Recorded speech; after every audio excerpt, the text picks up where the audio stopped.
Hello everyone, this is Ayo Boxing with Madiba, and last night I saw the fight live between Rashidi Ellis and Roiman Villa. Out of all the fights in the undercard, I believe this matchup between Ellis and Villa was going to be the most interesting and competitive one, and I was right. The reasoning was because Villa had 24 knockouts out of his 25 fights, and his only loss was a split decision, so that immediately told me that this guy is dangerous despite him not being known to the majority of boxing fans. However, I thought Ellis' hand speed and boxing ability would be enough for him to win, and I predicted that if he did win this fight, he would get a potential matchup with Jerome Boots Ennis later this year. But from the first round, I knew this was going to be a dangerous fight for Ellis. In the early rounds, Ellis sticked and moved using a fast and accurate jab and a combination of his hand speed while Villa pressed forward, trying to pin Ellis on the ropes to land punches and bunches both off the miss. Despite the success that Ellis was having in the first half of the fight, I was not sure if he could maintain it for the whole fight because fighting on the back foot and moving like he was requires a lot of energy, and Villa was landing body shots increasingly throughout the rounds.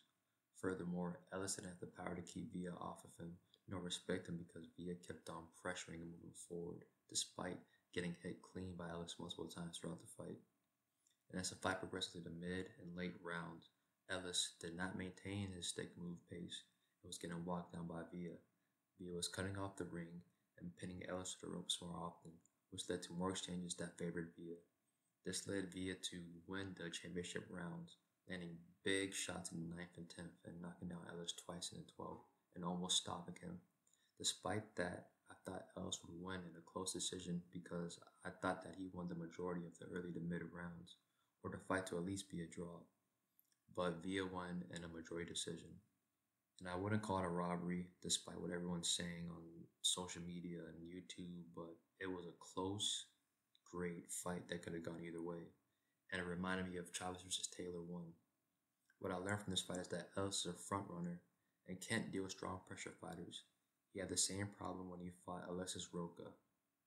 And if Ellis would have to fight Ortiz or Boots, I believe that he would lose based off that fact.